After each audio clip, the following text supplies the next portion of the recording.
Welcome to this special webinar event. I'm Terry Ryder, founder of Hotspotting, and today I'm joined by Daniel Peterson, CEO of iBuyNew, to speak about real estate in a sporting context, the Olympics to be held in Queensland in 2032. Now that 2032 Olympics and Paralympics are more than just a sporting spectacle. They're a once-in-a-generation catalyst for economic growth, infrastructure upgrades, and real estate opportunity across southeast Queensland. Daniel Peterson, it's 7 years until this huge global event happens in Brisbane and other parts of Queensland, but the research conducted by iBuyNew confirms that the impacts for local economies and real estate will be felt much sooner. Indeed, they're being already felt. Yeah, absolutely, Terry. Firstly, thanks for having me on board the webinar. Looking forward to sharing a bit of our research and talking a bit about the Brisbane Olympics, but also talking about Olympics that have happened in many other host cities over the last sort of 25 years, and seeing what we can kind of learn from those. Yeah, it's interesting to look at what's happened with the real estate markets in those other cities around the world have hosted Olympics, because there's no doubt what they all confirm is there is an impact, and much of that impact actually happens in the lead up to the event rather than after it. So it really starts now in terms of opportunities for real estate investors. Yeah, very much so. You see that super clear in the data. The bulk of the gains that you can pick up lead into the Olympics, but there is a little bit of a halo effect for 2 or 3 years after. We also see, which look forward to sharing a bit of that in a minute. Okay, Daniel, well, you've got a slide presentation for us, so if you'd like to share your screen and we'll start to talk through that.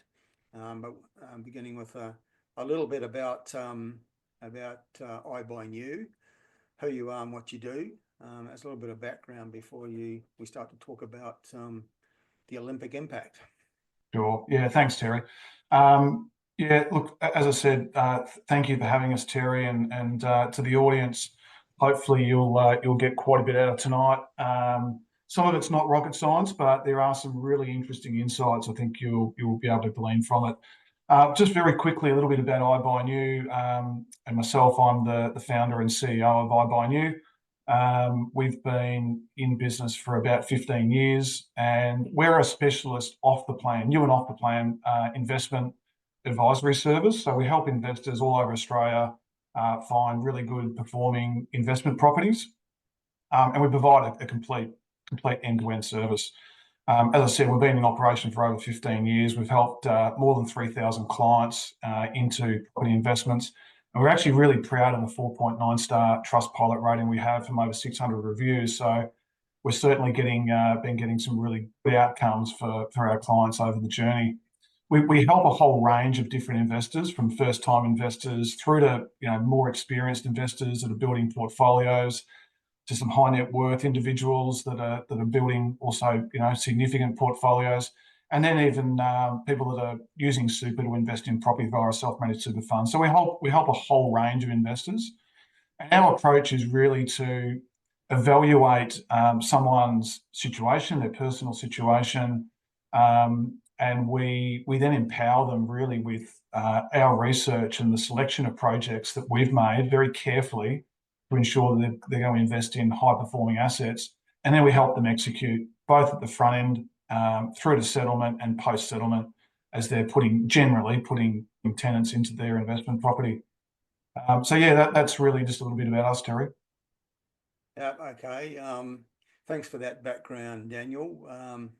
But the main substance of tonight's discussion is, I like that gold medal property growth, and that's not just a marketing phrase. It's based on the research that iBuyNew's done into what's happened with other major cities around the world that have hosted Olympics, and what's happened with their economies and their property markets. Exactly, and we'll probably, I think, Terry, kick off with Sydney. And yeah, well, any of us who are over the age of 35-ish will remember the Sydney Olympics, and in particular, for a couple of major achievements by Australian icons. Ian Thorpe first announced himself as a world-class swimmer at those Olympics. He won at the age of just 17, won 5 medals, including 3 gold. But of course, the thing that we all remember most of all is Cathy Freeman's run to win gold in the 400 meters. I think anybody 35, 40 and over can remember where they were when that happened, because the whole nation was watching. It was a huge event. It really made the Olympics special in 2000 in Sydney. Yeah, it was incredible, wasn't it? Yeah, I was, I think, incredibly fortunate to have spent virtually the full 2 weeks myself in Sydney during that period, and was actually at the Stadium Australia when she ran in the 2000 final. So I feel very privileged to have witnessed that. But yeah, Sydney's a really good starting point, I think, just to kind of have a look at. We're actually going to look at 4 different host cities before we talk a bit about Brisbane. And let's maybe, if I jump straight into it, in terms of Sydney. And Sydney was really, really interesting when you have a look back at what kind of happened from when the Olympics was first announced back in 1993. And obviously 7 years later, the games were held in Sydney. But when you look at that time frame, there was quite a lot that went on. There was about a $4 billion infrastructure spend, and that happened across a whole range of infrastructure across Sydney. But there was the Sydney Olympic Park, there was Stadium Australia, which is, you know, the Homebush, an 80,000 odd stadium that was built and held most of the major events. And then we had all these transport upgrades that were going on across Sydney at the time, plus an athletes' village, which later became residential property. So that was, we had a $4 billion program going on into Sydney.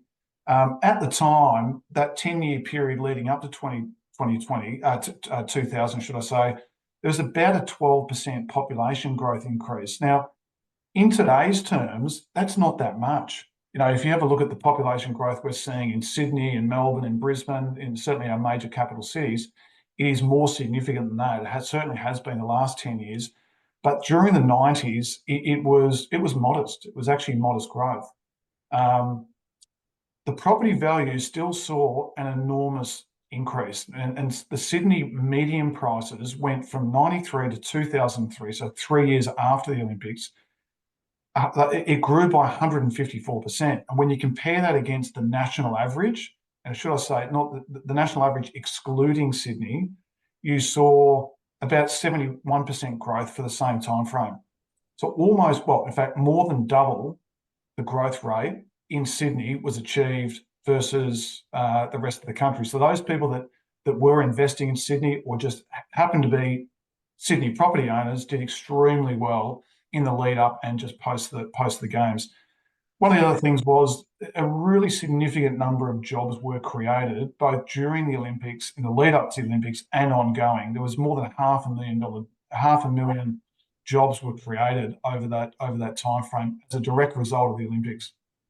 Daniel, those numbers really do emphasise one of the key themes of tonight's presentation, that the impact of an event like the Olympics really starts many years before the event is actually held. And many people may think it's the impact will follow the event, and there certainly is impact after the event's been held. But the bulk of it, from the viewpoint of opportunity for investors, is in the lead up, and it starts now in terms of Brisbane 2032. Yeah, definitely. And you can see here in this chart, Barry, the yellow line here being the median house price in Sydney. And when the Olympics were first announced around here in the early 93, you had some fairly minor growth going on, but the bulk of the growth happened in that sort of 3, 4, 5 year period leading up. And then there was still some good growth after that. The rest of the country, yeah, had growth, but it was half of what Sydney achieved through that period. And it's partly, it's a large contributor as to why Sydney still has highest median house price in the country by some margin. But this just sort of wraps it up, Terry. As I said, it was a $4 billion kind of infrastructure investment that went in specifically to the Olympics. 500,000 jobs were created, and there was a $6 billion economic benefit to Sydney as a direct result of the Olympics. Yeah, I suppose the the other factor is the legacy that follows the infrastructure spend. There's lasting benefits for the city from that. It's not just for the event itself. Turning our attention to Athens 2004, and that was significant because it really returned the Olympic Games to the place where the Olympics had their birth, thousands of years ago, featuring many events were held at some of those ancient sites. So it was a kind of a sense of history about the Athens 2004 Olympics. Yeah, very much so. Well, I enjoyed myself that much at the Sydney Olympics that I couldn't help but actually go to the Athens Olympics in 2004. I happened to be living in London at the time, so logistically it wasn't too hard. And they were an interesting games. If anyone recalls, there was almost like global panic going on in the year or two leading up, that the Greeks wouldn't be ready with in terms of all the infrastructure. Now there was quite a lot of last minute infrastructure being completed, if you might recall, at the time, 20 years ago. So showing my age a little bit as well, Terry. But yeah, they were amazing games that I personally experienced. And when you have a look at some of the things that we just touched on about Sydney, when you look at those same set of things in terms of infrastructure spend and population growth, etc., there are some similar trends. They're not quite as significant or as acute as what we saw in Sydney. But the games for Athens was first announced in '97, and they were held 7 years later in 2004. And when you have a look at what happened there in Athens, they had a very big infrastructure plan. They had to invest a lot of money into. There was what they call the Athens Olympic Sports Complex, which was a $5 billion investment. It was a massive stadium they built, brand new stadium.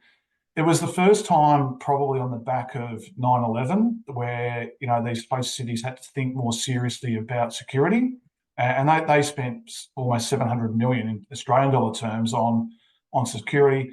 They also did a lot of transport upgrades. And when you look at each of these cities, we're going to Sydney and then Athens now. We're going to also talk a little bit about London and Tokyo. They're the two big things when it comes to infrastructure. It's normally to do with venues and transport. And in the case of Athens, and again, I personally got to experience this, the transport system that was set up across Athens between the city centre and where a lot of the venues were, and in and around Greater Athens, was phenomenal. The light rail, the bus transport, it worked absolutely seamlessly.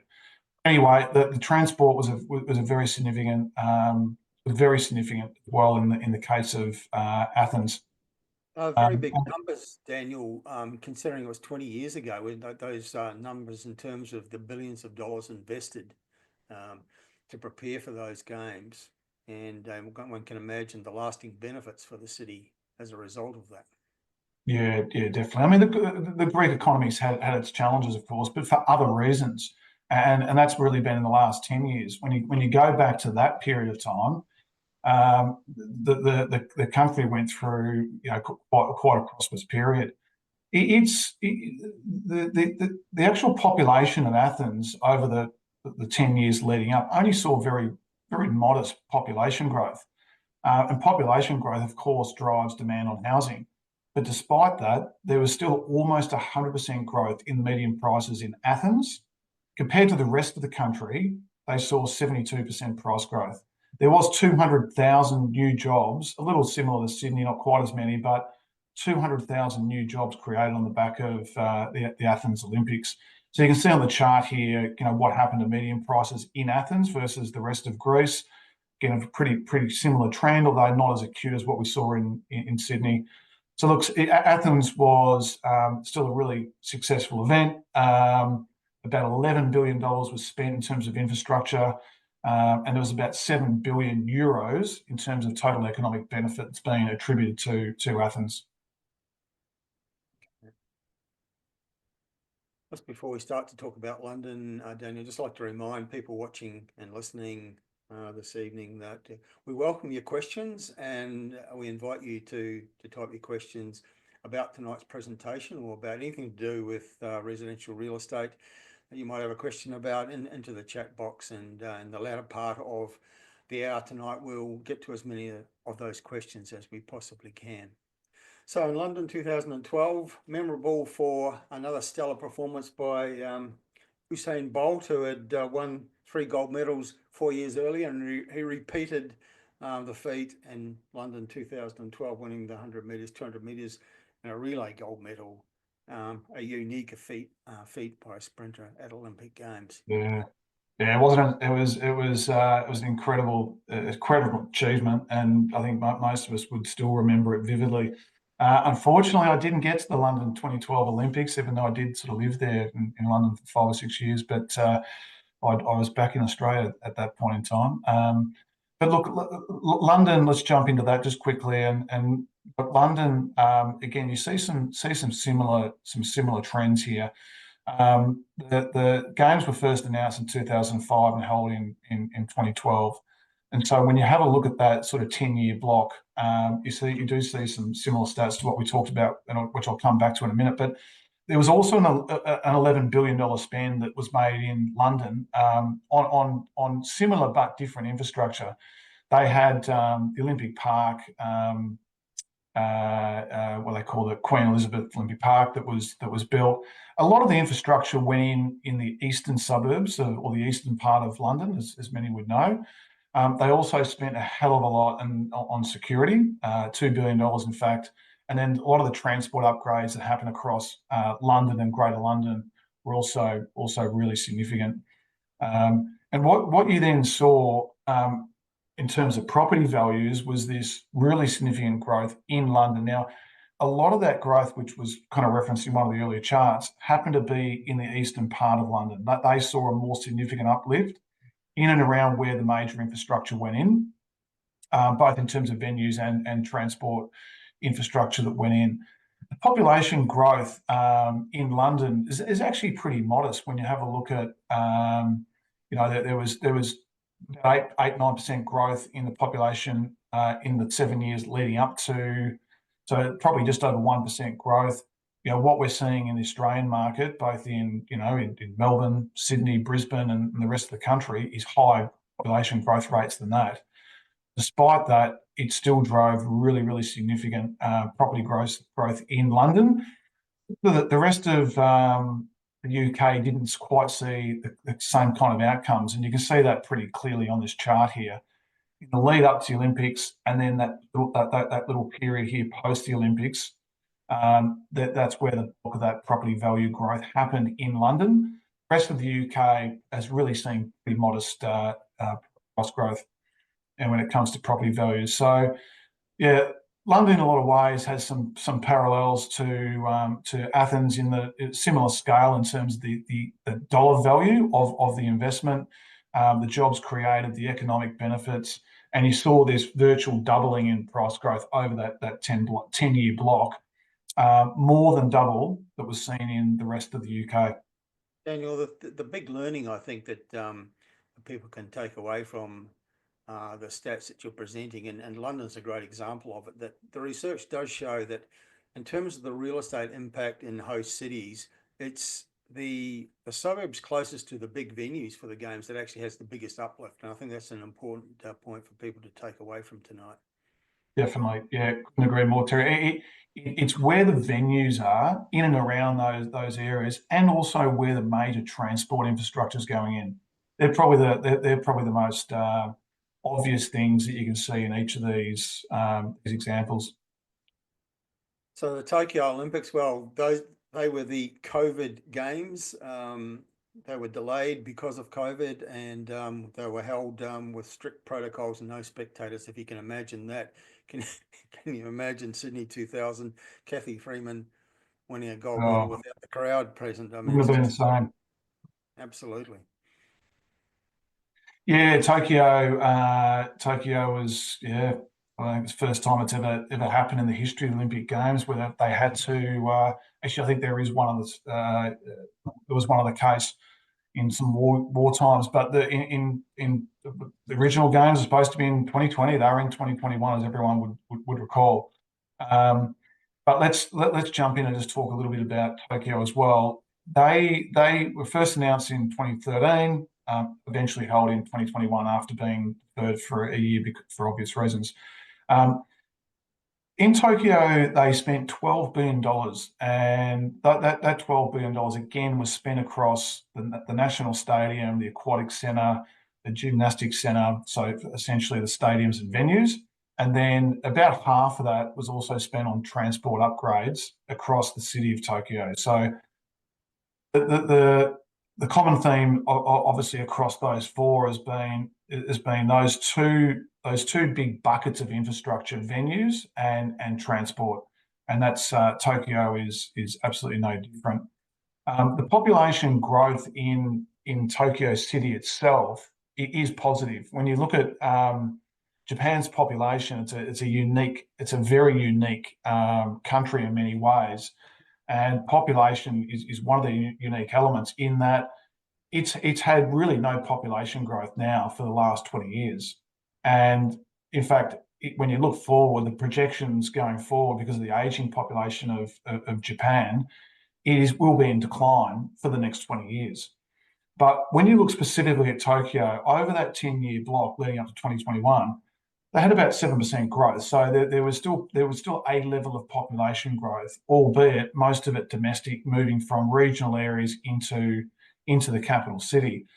Tokyo itself, and there's just a little label hiccup there, but this is Tokyo. Don't be mistaken with Athens. Tokyo saw a 40% growth in the median house price over that 10-year period. The rest of Japan saw 15%. So more than double the growth rate was seen in Tokyo. And again, about 200,000 jobs were created as a direct result of the Olympics in Tokyo. So you can see on the chart here what's happened to median house prices over that period. And in summary, the $12 billion spend went on in Tokyo. And that drove about a 40% price growth in property values. So that's really what we've seen across each of those four cities, Terry. And I think just quickly to talk about what are the key themes that come out of that. You just touched on a couple of them. Firstly, that the games, what we see is the games normally lead to quite rapid population growth, not just in the lead up to the games, but actually in those 2 or 3 years post the games. And a lot of that population growth is coming from both domestic sources. So in the case of Sydney, you saw people migrating from interstate into Sydney because it really showcased Sydney. It put it on the world map, and we saw much more international migration into Sydney than we'd ever seen before on the back of those Olympics. The other thing that you see is the kind of infrastructure spend that goes in directly to support the Olympics is huge. We're talking $5 to $10 billion, even a bit more in a couple of those cases we saw there. $5 to $10 billion of infrastructure going to support the games. And we know that infrastructure spending is a major driver of capital growth. The infrastructure investment all created jobs in the short term, but it created lasting jobs in each of those cities, anywhere from 100 to 200,000 new jobs. And we expect to see that again in the case of Brisbane. What we've seen in each of those cases, with the exception of Tokyo, is 100 to 150% price growth in the 8 years leading into the Olympics and the 2 years post. And most of that price growth is happening in the lead up to, in that 8 year period leading up to the games. And most importantly to note, I think, which probably most people have picked up on, when you look at the growth rate in property values, median prices in those host cities versus the rest of the country. So in those examples of the rest of Australia, in the case of Sydney, the rest of Greece in the case of Athens, the rest of the UK in the case of London, and the rest of Japan in the case of Tokyo, those growth rates in the rest of the country were only half that achieved and seen in the actual host city itself. So they're probably five key learnings, Terry, that we really take out of those four other host cities that we've just spent a little bit of time talking about. And the numbers are really emphatic, aren't they? There's really no doubt about that impact. It's quite stark when you put it on a graph, as you've done in your presentation. It really does emphasise the difference between price growth and that lead up period in particular to the Olympics and other parts of the country in which they Mm. hold. Agreed. Should we talk a little bit about Brisbane? Why not? It's worth pointing out that it is the Queensland Olympics. There are other parts of the state that will get a share of the events, but the bulk of it's focused on Brisbane, and that's where a lot of the traffic's going to happen. Yeah. Yeah, it's a really good point, Terry. I mean, we label it here Brisbane, and we talk mainly about Brisbane, but it is. I mean, there is a lot going on in the Gold Coast. There's a lot going in the Sunny Coast and other parts of regional Queensland. The bulk of it is Brisbane, but certainly the rest of the state is going to benefit hugely from these games, which we've obviously announced first in 2021. I think most people on today's webinar are Australians, and the majority at least, and would have been pretty excited, I think, when they heard about the Brisbane Games being announced. I certainly was, because I've had some experience attending games in Sydney and Athens, and it's a hell of an experience, and I can't wait for 2032 to roll around, and hopefully get myself to Brisbane. I'm personally based in Melbourne. But yeah, they were first announced in 2021, and there's been a little bit more detail in terms of timelines. Since then, we've had a change in government, and while there was an original plan and agreement struck between the federal and state government on how some of the infrastructure would be funded, when there was a change of government towards the end of last year, they essentially went into a 100-day review period, and many people would be well aware of that. In March of this year, they then unveiled those what they call the 2032 delivery plan. And anyone that's I'm going to spend a little bit of time just talking about it. If anyone's already absorbed this and had a good look at it, it's an incredibly impressive plan. The plan is mainly for Brisbane, but as you touched on, Terry, there's also elements of it in the Gold Coast and Sunny Coast and broader Queensland, which I'll just share a little bit about now. Before I do jump to it, I think worth, Terry, just calling out that the infrastructure that's already going into southeast Queensland and specifically Brisbane, ignoring all the Olympic infrastructure, is huge. It's at record levels. There is currently a $12 billion infrastructure program that's being deployed in and around Brisbane. And that covers the Queen's Wharf, it's Brisbane Live, there's the Brisbane Metro project, there's the Brisbane Waterfront, there's the Cross River Rail. All these things are enormous infrastructure projects. In some cases are well underway and in fact almost delivered. In other cases, they are in not just the planning phase and approval phase, that they are now starting. And so this infrastructure program isn't all just about the Brisbane Olympics. The Brisbane Olympics is almost a little bit the cream on top. But just to recap, the Olympics are going to be held between July, August of 2032. The Paralympics straight on the back of that during August, September. The current expectation is there's about 130,000 direct jobs that will be created on the back of these Olympics. There's a $7 billion, $7.1 billion budget that's being deployed specifically to the Olympic venues, which I'm going to come to in a minute. And look, the expectation is that the median house price will surge or grow by about 150% or more if you compare what we saw happen in Sydney. So Brisbane is undoubtedly going to see really significant price growth over the next 5-10 years. It has already enjoyed pretty good growth the last 2 or 3 years, but a lot of the growth is still to come. And a lot of that is because of this infrastructure that's now going to go in, Terry. Look, I think it's a really, really important point. At Hotspotting, we believe that infrastructure investment is one of the biggest catalysts to growth in property markets at any point in time. If you want a very simple strategy as a property investor to select excellent locations to get great capital growth that outperforms market norms, follow the infrastructure trail because it generates so much economic activity and jobs, and out of that comes demand for real estate, not just in the construction of it, but also in the operation of it. So to have already a huge infrastructure spend happening in Brisbane. And then on top of that, we've got the Olympic specific infrastructure, $7.1 billion worth. That's a massive catalyst to real estate price growth in Brisbane. Yeah. Yeah. So when you have a look at this, what they call the 2032 delivery plan, in terms of all the new and upgrade venues, it's very impressive. It's an incredible plan, and one that's already starting to come to life. So there's the new Brisbane Stadium. There's massive upgrade to the tennis centre, the Brisbane Tennis Centre. There's the new Athletes Village. You've got the aquatic centre that's going in. The Sunshine Coast. There is a new stadium. We've got the Athletes Village on the Gold Coast.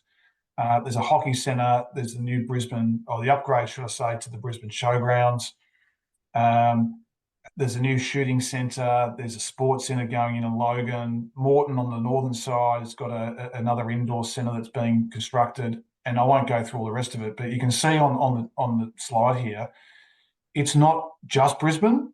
It is majority Brisbane, but there's quite a bit going on the Sunshine Coast and the Gold Coast as well, which will also benefit greatly from a lot of this infrastructure.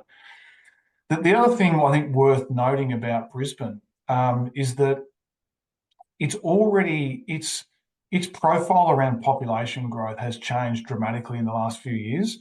Brisbane's population was growing at about 50,000 a year, pretty steady. 50,000 a year, mainly from international migration, a little bit of interstate migration from the southern states. But what we've now seen over the last 2 to 3 years is the population has moved from 50,000 on average a year to about 110,000.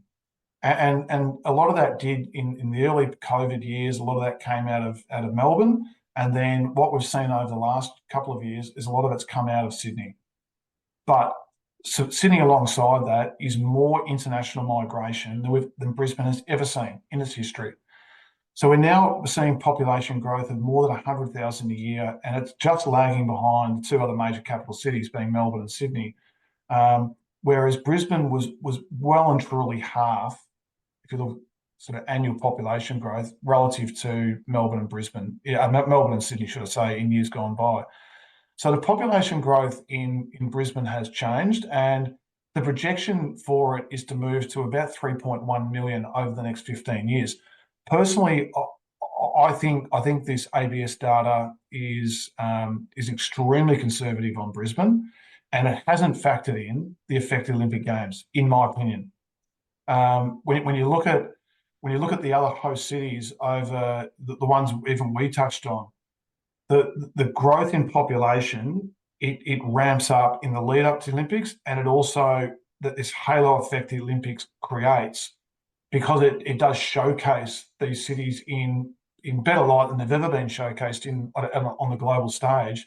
You see this real growth in population that comes for the first year or two after those Olympics. So I think we're going to see more population growth into Brisbane, despite it already being a really significant uplift from what's now about 2.5 million people getting to 3.1 million people over the course of the next 15 years. And that is going to drive massive growth on housing. The other side of the coin, when you think about supply and demand fundamentals for property, is of course housing supply. And this chart here, Terry, just shows a little bit about, very specific to apartments and very specific to Brisbane, but it just gives you an idea of what's happened in terms of apartment supply over the course of the last 15 years. Since 2009, the right-hand side of this chart is apartments, the number of units that have been delivered into the Brisbane market over that period of time. And you can see that at its peak, there was around sort of 10 to 14,000 apartments coming into the market per annum, certainly through that 2014, 15, 16 period. The last couple of years, supply has got very, very tight. In case of 2024, it was 540 apartments delivered, 540 delivered in Brisbane, a very small number. And so when you have a look at the kind of long-term averages, just to keep pace with historical population growth, let alone any ramp up that may occur in the lead up to the Olympics and post-Olympics in Brisbane, we've needed about 7,500 just to meet demand. Well, we've been nowhere near that now for the last 5, 6 years. And when you have a look at the next few years, the current projections based off known projects that have been approved and are either under construction or about to commence construction, we're going to see numbers of maybe sort of 1 to 2,000 apartments being delivered. So housing supply is already tight in Brisbane. Our view is that it will only get tighter. The industry, Daniel, doesn't have the capacity to build the number of new dwellings. That's a national problem, but certainly reflected in the numbers for Brisbane. It's so expensive to build new projects. So the ones that are in the market and the ones that exist have upward pressure on them because the industry just isn't able to supply the level of new dwellings that the market is really demanding. Yeah, yeah, and I think when we sit back and go, no one's got a crystal ball, but when you try and have a look at what's going to happen here with Brisbane in the lead up to the 2032 Olympics and post that, and you try and draw some learnings from these other four examples, Sydney, Athens, London, and Tokyo, there's some really clear things that jump out, which I've thrown up on the screen here. The first is that the infrastructure plan for Brisbane is actually almost double any other host city. And what I'm talking about here is both the underlying infrastructure that's already committed to, combined with all of the new venues and the additional transport hubs that are going to be created. That $7 billion program. Those two together, it's about $20 billion is being deployed in the state of Queensland, and the majority of that is in and around Brisbane. So it's an enormous infrastructure program, and bigger, far bigger than all these other host cities that we've seen. Secondly, Brisbane's got rising population. I spoke about before, the last 2 or 3 years, it's running at 110,000 a year on average. When you look at some of these other host cities, and Tokyo is a classic. I mean, in Tokyo, London, very modest population growth. Tokyo, very small population growth. On the flip side, what we're going to have to see in Brisbane is rampant population growth. So it's very, very different. Thirdly, the host cities, when you step through Sydney, and Sydney was probably a little bit different. It's certainly a major city on the world stage these days, but it was a well-known city. Most people thought it was the capital city of Australia, even prior to the Olympics. But when you roll through Sydney, London, Athens, Tokyo, they are cities that are already firmly on the world stage. They're well known. Most people, wherever you may reside, whatever your nationality is, you will be well familiar with those four cities. Brisbane is what I've referred to as a sleeping giant. If you speak to people in Europe, in the US, in Northern Asia, not many know Brisbane. They will soon know Brisbane, and they will know it as well as Sydney, as well as Melbourne, as well as any other part of Australia on the back of the 2032 Olympics. The fourth thing is that the housing market in Brisbane, unlike some of the other host cities, is already hugely undersupplied, and it's going to get worse. It's actually going to get tighter, and those dynamics will drive really significant price growth. And the last thing is worth calling out, I think, is that right now Brisbane, relative to Sydney, is very affordable, and it's not to say that gap will persist. But right here and now, there is a significant gap between Sydney and Brisbane. Now, when you look at all of those factors, those 5 factors there, we believe we are going to see astonishing price growth in Brisbane. It'll outperform. It is our number one recommendation out of any location in the country right now for all of these reasons. It's not just about the Olympics. It's a significant factor. But when you combine that with just the dynamics around population growth, around housing supply, and with the whole effect that the Olympics will create, both locally and internationally, we're going to see Brisbane just outperform anywhere else in the country without question. So that's our view, Terry. I think maybe you want to sort of add a little bit to that, just in terms of the way Hotspotting thinks about Brisbane. Yeah, it's interesting what you've just said, Daniel, because at the start of this year, as we always do, we do an analysis of the whole country. We do a particular report where we use 5 different metrics to look at the 8 capital cities and the 6 state regional markets, and we rank them according to those metrics, and then we aggregate. We come up with a ranking, an overall ranking for those 14 market jurisdictions in terms of their prospects for the year ahead and beyond. In the analysis we did in January of this year, Brisbane came out number 1, and regional Queensland number 2. And that really doesn't factor in the Olympics impact. We were just looking at the metrics like what's happening with prices, what's happening with vacancies, infrastructure spend. And there it is again, that reference to infrastructure. One of the reasons Brisbane ranked number 1 was because of the significantly high infrastructure investment that was happening and continues to happen relative to its population. So even without really factoring in the Olympic impact, which we're going to see more and more of as we head towards 2032, Brisbane was ranked number 1 for price growth prospects. Yeah. Yep. No, I think I'm not surprised to hear that at all. So, hey Terry, I just thought for the audience it's worth us just touching on a couple of immediate investment opportunities in and around Brisbane. We as a business spend a lot of time looking at new developments, and we believe that the most savvy investors should be investing in new property, in new developments, mainly because they drive that there's a great opportunity to pick up capital growth with a small deposit up front, with a 10% deposit typically up front, all the way through to settlement. There's a great opportunity to pick up price growth.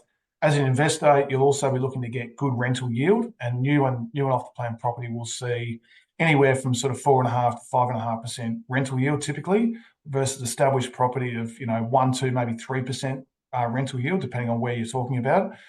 The other really, really important thing for investors to consider is how do you maximize your after-tax returns? And one of the ways you can do that is invest in new property and get the largest depreciation deduction. So the depreciation deductions you will get out of a new property, particularly in the early years of holding that property, will often be between 20 and 40,000 a year. Versus established property that might be 10, 20, 30 years old will pick up maybe $1,000, $2,000, $3,000 depreciation deduction. So people that are particularly at a top marginal tax rate can benefit hugely from investing in new property. So that's what we specialise in, Terry, as you know. And when it comes to Brisbane, there's 2 locations right now that we've got a really good investment opportunity in. One is in Kangaroo Point, which is right on the fringe of the CBD. In fact, both of these are on the fringe of the CBD. The other one is in Milton. So people that are familiar with Brisbane will know how close they are to the centre part of, but both on the fringe of the Brisbane River, within 5 minutes of the CBD. And the reason we believe these locations will do extremely well over the next 5 to 7 years in the lead up to the Olympics is because of its proximity to not only the sporting venues, but the key infrastructure going in. So, for example, Kangaroo Point and a new development that's going in there is less than 400 metres to the Cross River Rail. And that Cross River Rail will become an enormous transport hub, and it creates great connectivity into the CBD and in and around Brisbane. So these locations, we believe, will benefit as much as anywhere in Brisbane. Firstly, the one in Kangaroo Point, just to very briefly touch on, I'm not going to go into great detail because of time, but this is the development. It's 125 apartment development. It's over 22 levels. There's 2 and 3 bed options in there. This project now has been on the market for around 4 weeks. It's 65% sold. It'll be sold out in the next sort of probably 4 to 6 weeks. But there are still some really great opportunities left in that development. Its construction will start later this month and it'll complete at the end of 2027. You've got 2 beds available in there, starting from about 1.3 million. The other project, in fact, on the screen here, you can just see a little bit about the project, a few renders. It's got some phenomenal amenity. It's right next door to the Gabba, overlooks the Gabba. But yeah, like a lot of these really modern develops, this is a very high-end project, and it's got literally world-class amenity built within it. The second one in Milton is similar. Is similar in scale. It's about 130 apartments over 20 floors. There's 1, 2, and 3 bed apartments in there. The 1 bedders are starting at 600,000. It's an incredibly sharp price point. The 2 beds starting about 1.1. This is the project that will start construction in about 3 months' time, and will be delivered at the end of 2027 as well. So this is the project that's yet to launch. It'll be launched next week. So there is still good available stock, of course, in that project. So they're two, Terry, that we think will do really well over the course of the next 5 or 7 years. This is just a few highlights about the one in Milton. As a business, what we spend a lot of time, as I said, analysing different projects. We look at, first and foremost, the location really closely, which we've just touched on.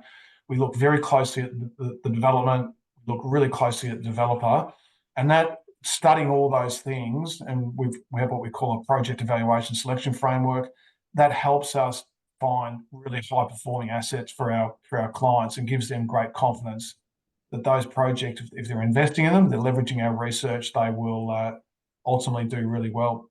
So Terry, anyone that does want to learn a bit more about those projects and those investment opportunities, or just talk to us a bit more about what's going on in South East Queensland in terms of the Olympic Games and all the infrastructure investment that's going in there, please feel free to reach out. On the screen, there is this QR code. You can scan that code. It'll take you to what's called a Calendly link, and in that Calendly link, you can pick a date and a time to meet with myself, one of the other directors, and a few of our team that know the Brisbane market and the South East Queensland market as well as anyone in the country, in my opinion. So, Terry, hopefully that's useful for people, and I think maybe in the chat as well, we've dropped in a link that people can click on and access that if they can't get the QR code to work. Okay, so we'll just leave that on the screen as we chat further about the presentation tonight and take people's questions. Anybody who's interested in finding out a little bit more and taking advantage of that opportunity to have a one-on-one appointment with a member of the iBuyNew team to talk about how you may take advantage of everything that's coming for Brisbane and South East Queensland as a result of the 2032 Olympics. So please, if you have questions or comments, type them into the chat box or the Q&A panel. We already have a number there, so Daniel, we might just launch into that and talk about some of the things that people are asking. Joe is asking. Sorry, Daniel, do you want me to? I'll just. Yeah, if you want to read any out, maybe we try and handle them between us. Yeah. Joe is asking, just wondering about new properties in Moreton Bay. That's up in the north of the Greater Brisbane metropolitan area. I guess the question is asking whether the impacts are going to spread further. We've talked about how the suburbs closest to the main venues, which are all inner city, close to the CBD of Brisbane, will have the biggest impact in terms of real estate price growth based on the experience of other host cities. But Joe's asking whether we feel that there'll be impact spreading further throughout the Greater Brisbane area. Yeah, I think all of Brisbane will benefit, but there are certainly some areas that will probably benefit more from others, as we sort of touched on, Terry. I think those inner suburbs of Brisbane, I think, that are going to be in closest proximity to the new venues, the venue upgrades, and also all the infrastructure, the transport infrastructure mainly. I think they are going to benefit the most, and we see that. I think London's a really good example. When you drill down a little bit on London and you have a look at not just the Greater London price growth, but like where exactly was the most significant price growth? It was in and around Eastern London. It was those eastern suburbs of London where the main stadium was, and a lot of the infrastructure was going in that benefited the most. So I think broadly Brisbane will do. I think broadly Southeast Queensland will perform really well over the next 10 years as an investment location. But the most significant investment, I believe, will be in those inner suburbs where they've got, they're in direct access to and relative close proximity to, the major stadiums and the major infrastructure spend. But you've probably got a bit of a view on that as well, I guess. Yeah, well, I mean, I just know the research shows from cities that have hosted Olympics, and also for Brisbane, it's not just Olympic Games. There was some research that was done at the time of the announcement, looking at other big events that Brisbane had hosted. Expo '88 was one. The Commonwealth Games in the 1980s. There was a G20 global summit held in Brisbane a little bit more recently, and all of those events actually had an impact on real estate values because it brings focus to the city. And people who didn't know too much about Brisbane prior to those events, the focus that those events brought to Brisbane had an impact on the Brisbane economy and out of that on the property market. There's another question there about I think you've answered it to a certain extent, but asking which Brisbane suburbs are expected to benefit the most from the infrastructure, and we've talked about that. But also asking what types of real estate, residential, commercial, are seeing the greatest interest from investors ahead of the Olympics. Yeah, sorry, Terry, I just missed that. The question is asking what types of real estate are going to see the greatest interest from investors ahead of the Olympics, and that the questions first to commercial as well as residential.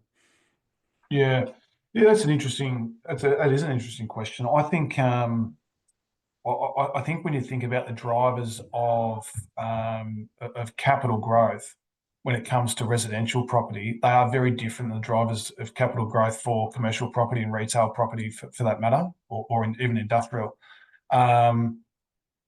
The drivers of capital growth for residential property are very clear. It's population growth, it's the degree of housing supply, and it is infrastructure spend. They're the main factors. When it comes to commercial property, it's much more. There's a whole lot of other factors that come into play, and yes, population growth and these sort of things are useful, and infrastructure spend is useful for commercial property. They certainly don't. It doesn't disadvantage them, but the thing about, certainly one of the things about commercial, and when you think about commercial property, is that it's often driven by the overall state of the economy, and how that's performing. And I think Brisbane and Southeast Queensland, its economy generally will just do really well because of the Olympics. So I think for probably slightly different reasons, commercial property will still do well. But I must also probably add, Terry, I'm not an expert in commercial property, and our expertise is really around residential property and specifically about new and off the plan property. So there is potentially another school of thought around how commercial property could benefit, but I think it is a different set of drivers than what will have driving residential property growth. I'm a little bit similar, Daniel. Our expertise is very much residential, but we do know, because we do touch on small commercial investment opportunities as well, and some of our panel are specialists in that. But it seems to me that many of the opportunities for commercial investment actually feed off what's happening in the residential market. So if we've got precincts such as inner city Brisbane, where there's new apartment developments happening, that's where the new opportunities for commercial investment tend to spin off that.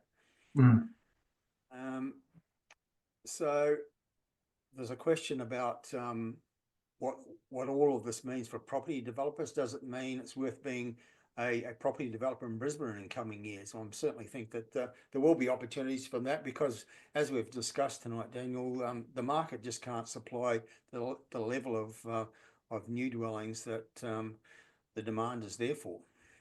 Yeah, it's easier said than done, though, isn't it? I think there's great opportunity for developers in the Brisbane market, because the dynamics are really positive. It's set up for developers that can bring projects to market, whether they're small, medium, or large scale, will do really well because those projects will clear. The biggest challenge for developers is can you bring a project to market? Can you get it approved from a development perspective, but then get it sold in a relatively short period of time to hit your kind of sale rates to get the finance locked away and get under construction. So there are many challenges, but at the moment, that one in terms of being able to get sales done is not challenging because the fundamentals are very good. Most investors can understand that, and it's really about can they actually find the right site? Can they actually get the economics to work? And then can they actually find a builder that's not wrapped up and getting dragged into all this other infrastructure spend that can actually deliver it for them? So there are challenges for developers, and that's why we've actually seen, if you have a look at that decline we've seen in new apartments coming to the Brisbane market over the last sort of 5 years, there are a range of factors that have caused that. But one of them is that there are less builders. There's builders that have actually gone insolvent over the last 5 years. There are builders that have redeployed a lot of their resource into much more into infrastructure than doing residential developments. And so, developers at the moment are grappling with that. And we one of the things we have a close look at, Terry, when we're looking at the developer is we're looking at who's actually building that project. In some cases, it's actually, and we love the model of developer and builder. There's not that many of them, but there are a small number of them that for 10, 20, 30 years have not only been the developer, they've also built their own projects. And so that combination where you can find that, they tend to perform really well, and those projects get delivered, as opposed to projects that end up getting shelved after being in market for 3-6 months, and there's there's sales that are going on, but ultimately they can't get a builder to deliver the project. So, there's challenges there for developers, but there's great opportunity, and those that can get the projects to actually stack up, they'll get them sold. It's then a question of can they actually get them built? Yeah, and I think it's a salient point also, because I guess one of the concerns some people might have as investors is the Olympics going to precipitate a massive advance in new supply? Are we going to have an oversupply? And my answer to that would be we've got the opposite problem, and that opposite problem is shortage, and the industry just can't supply the level of new dwellings that there is demand for, and so that's going to persist for years to come because there's no actual solutions being presented for the housing crisis, which basically means shortage. Yeah, I think one of a case in point at the moment is the project I referenced in Kangaroo Point that we've been selling. It just highlights to me how acute the supply challenge is. The sale rate of that project is astronomical. I don't think we've ever seen a project get 60 to 70% sold out in a 4 or 5 week period ever. It is phenomenal. A project of that scale, I'm not talking about a run of 5 or 10 townhomes that might get sold on a weekend. This is a sizable development, 130 apartments. To have at the current price points that it's being sold at, to have 60 to 70% of it already sold in a 4 to 5 week block is amazing. And as I said, case in point, it just highlights how significant the housing shortage is at the moment, and there's so much pent up demand there. Yeah, there is a question about the how can somebody find out about the reputation of the developers and the builders of these projects? And I think that's something you emphasised in your presentation. That's one of the pillars of the projects that you take on, the quality of the developer. Yeah, definitely, Terry. So in the case of the two that I referenced, the one in Kangaroo Point and the one in Milton, they're two of our top recommendations at the moment, and that's ever changing. But right here and now, they're the two we recommend. Probably the most significant factor of those two recommendations is the underlying developer. That both of them have phenomenal track records. Both of them have built more than 50 developments. So to be specific, one of them's delivered more than 70, and the other one's delivered more than 50. But between 50 and 70 projects, they're very large developers that have in both cases have got perfect track records. So there's never a project that they've actually launched that hasn't been delivered. And when you have a look at what they market and what they deliver, it's truly like for like, which you can't say about all developers, unfortunately. But that's a big part of the work we do. And when we sit down with a client and we're talking about a recommendation, we take them through in some detail, obviously the developer, the builder, and everything that's going in and around that project to give them, the comfort and assurance they need that they invest in such a project, it'll be delivered. Okay. Well, we're just coming up to the hour. We've still got plenty of questions there. We're not going to have time to deal with all of them, but just perhaps to finish off, there are a couple of questions there that relate to the information you presented on those projects, Daniel, and people asking questions like what sort of a deposit do I need? How does it all happen? And I think the answer really is to take advantage of that QR code on the screen and set up a one-on-one appointment where you can ask those kinds of detailed questions and get some answers and some figures. Yeah, exactly. I mean, there's in all these recommendations that we make, there's a lot of detail to go through. And before we even launch into that, like we like to spend a little bit of time. It normally takes sort of 30 to 45 minutes just to get to know you a little bit and understand your personal circumstances before we can actually make a recommendation.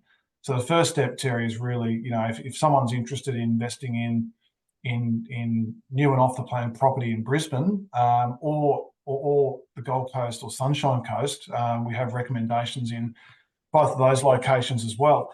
But if they're interested, the first step would be to use the QR code, book an appointment, speak to myself or one of our team, and that's the first step. We call that a discovery session. We agree a bit of a strategy on the back of it, and then we actually provide the recommendation and then take you through that in detail. As I said, that's where we would jump into not just all the details about the developer, but about the location, the underlying development. We provide, of course, all the financial modelling that supports the recommendation. So there's quite a lot to go through those sessions. Then when you're actually going through a property recommendation, that's a full hour that we need to do that, and sometimes quite a bit more.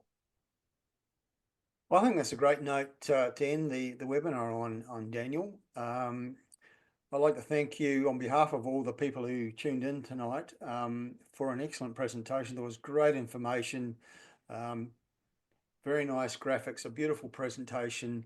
And I think the key takeaways for me was that, the impact from an Olympic Games start well before the event. It can start 7 or 8 years before. And in terms of Brisbane and Southeast Queensland, that means now. The level of investment that's happening in Brisbane to prepare for those Olympics and Paralympics actually exceeds what we've seen in some of those other host cities you used as examples tonight. We've seen from those case studies that the growth that happens in the Olympic host cities is more than what happens in the rest of the country in the lead up to the games, and particularly in the suburbs close to the big venues. We learned just how extensive the infrastructure spend is for Brisbane right now, even without considering the Olympics. And then on top of what's already happening, we've got that $7.1 billion worth of spend to prepare specifically for the games. And circumstances where there is very, very little risk of there being sufficient supply to meet the demand that's going to come into the Brisbane market from this point going forward. So thanks everyone for your attendance tonight. I hope you found that informative. I certainly did. I thought it was a bit of an eye-opener, some of that information you presented tonight, Daniel. Really interesting stuff. So thank you for that. Yeah, no worries, Terry. And thanks to the audience for joining. And yeah, look, very much happy to talk to anyone, whether it's about Brisbane or other parts of Australia, if they're considering property investment. It's going to be a pretty amazing lead into the 2032 Olympics for Brisbane and Southeast Queensland for that matter. Super excited to get to Brisbane in about 7 years' time, and hopefully get to relish some of the events. Well, you're an Olympic veteran based on what you told us tonight. You had the privilege of being at a couple of them. I'm very envious that you were at the Sydney Olympics, particularly on the day that Cathy Freeman won her gold medal. I would have loved to have been there. Yeah, no, it was a special moment. Yep. Indeed. Thanks, everybody. Let's do it again soon. Great. Thank you, Terry.